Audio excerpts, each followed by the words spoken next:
بسم اللہ الرحمن الرحیم۔ محترم مکرم بزرگ و عزیزو، کل ہم نے وضو کے فرائض کے بارے میں سنا، آج ہم سنیں گے استنجا کے بارے میں۔ استنجا کس کو کہتے ہیں؟ جہاں سے ناپاکی نکلتی ہے، چاہے وہ پاخانہ ہو یا پیشاب ہو، ناپاکی کے نکلنے والی جگہ کو پانی سے یا اینٹ کے ڈھیلے سے ناپاکی کو دور کرنا، اس عمل کو استنجا کہتے ہیں۔ اس استنجا والے عمل میں ایک کام اور ہے، اس کو استبرا کہتے ہیں۔ استبرا کیا ہے؟ جو ناپاکی ہمارے اس عضو میں ہے، اس پارٹ میں ہے، اس کو مکمل طور پر باہر کرنا۔ اس کی ضرورت عورتوں کو تو نہیں پڑتی، مردوں کو پڑتی ہے۔ جیسے مرد پیشاب سے فارغ ہوتے ہیں تو اگر پیشاب کی تھیلی کمزور ہے تو کچھ قطرات وہیں باقی رہ جاتے ہیں۔ ہم لوگ سمجھتے ہیں کہ یہ قطرات پورے نکل گئے، اٹھ جاتے ہیں۔ پھر جب ہم کوئی وزندار چیز اٹھاتے ہیں یا کہیں بیٹھتے ہیں یا کہیں جھکتے ہیں تو اس وقت ایک دو قطرے نکل جاتے ہیں۔ اگر یہ دو قطرے نکل کر ہمارے بدن پر لگے رہے یا کپڑے پر لگے رہے تو پھر میں پیشاب کی قطروں کے ساتھ اٹھنا بیٹھنا کر رہا ہوں۔ اس کے بارے میں حدیث میں بڑی سخت وعید آئی ہے۔ عبداللہ بن عباس رضی اللہ تعالیٰ عنہ فرماتے ہیں کہ آپ صلی اللہ علیہ وسلم مکہ یا مدینے کے راستے سے گزر رہے تھے تو ایک دیوار کے پاس سے گزرے تو وہاں دو قبریں تھیں۔ ان قبروں کو دیکھ کر فرمایا کہ ان کو عذاب ہو رہا ہے، اور ان کو عذاب کسی بہت بڑے گناہ کی وجہ سے نہیں بلکہ پیشاب کے قطرات سے نہ بچنے کی وجہ سے ہو رہا ہے۔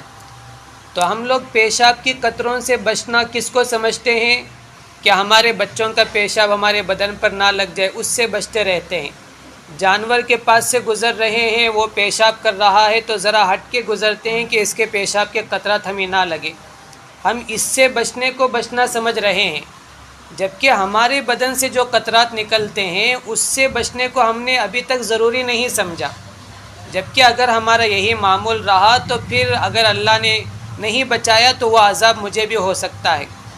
تو اس لیے استبرا ضروری ہے، پورے قطرات کو نکالیں۔ اس کے لیے طریقہ ہے۔ کیا طریقہ ہے؟ پہلا طریقہ اپنے اپنے مزاج کے اعتبار سے کہ استنجے کے لیے ہم لوگ بیٹھ جائیں، پیشاب سے فارغ ہونے کے بعد کچھ قدم چلیں، اس سے بھی وہ جو باقی قطرات ہیں وہ نکل جاتے ہیں۔ یا نہیں تو وہیں بیٹھے بیٹھے کھنکارنا ہے کرتا ہے آدمی، کچھ لوگوں کو دیکھتے ہوں گے، اس سے بھی فارغ ہو جاتے ہیں۔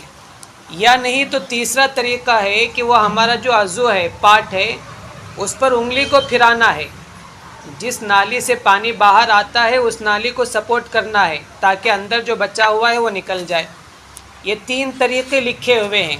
یہ استنجے میں استبرا ہے، یہ کریں گے انشاءاللہ پورے قطرات پاک نکل جائیں گے۔ جب پورے قطرات نکل جانے کا اطمینان ہو اس کے بعد وضو کرنا فرض ہے۔ ہمارا معمول کیا ہے؟ جماعت سے 2-3 منٹ پہلے آتے ہیں، استنجے کے لیے بیٹھ گئے، اٹھ گئے، جلدی سے وضو کرے، یہاں آ گئے، رکوع میں جیسے ہی جھکتے ہیں وہ قطرہ نکل جاتا ہے۔ جیسے ہی وہ قطرہ نکل گیا وضو ختم۔ وضو ختم تو باقی کی نماز پوری نہیں ہو رہی ہے، اس لیے اس کا دھیان رکھنا ہے۔ استنجے میں افضل یہ ہے کہ اینٹ کا ڈھیلا بھی استعمال کریں، ساتھ میں پانی بھی استعمال کریں۔ صحابہ کی ایک جماعت کو اللہ نے قرآن میں تعریف کی، حضور کو اس کی وجہ نہیں معلوم تھی تو اس جماعت کو بلایا، پوچھا اللہ نے قرآن میں تمہاری تعریف کی ہے، تمہارا وہ کیا عمل ہے؟ کہا کہ ہم لوگ ناپاک ہوتے ہیں تو غسل کر لیتے ہیں، نہیں اس کے علاوہ کوئی اور عمل ہے؟ تو ان صحابہ نے کہا ہم جب بھی پیشاب کے لیے پاخانہ کے لیے بیٹھتے ہیں تو پہلے مٹی کے ڈھیلے سے پاکی حاصل کرتے ہیں، پھر اس کے اوپر پانی بھی ڈالتے ہیں۔ تو آپ صلی اللہ علیہ وسلم نے فرمایا اس درجہ پاکی کا اہتمام کرنے ہی کی وجہ سے اللہ نے قرآن میں تمہاری تعریف کی ہے، اس لیے جتنا ہو سکے اس کا اہتمام کرنا ہے۔ اللہ ہمیں عمل کی توفیق عطا فرمائے۔ انشاءاللہ باقی مسئلہ آگے کے سبق میں بیان کریں۔ سنتیں پڑھ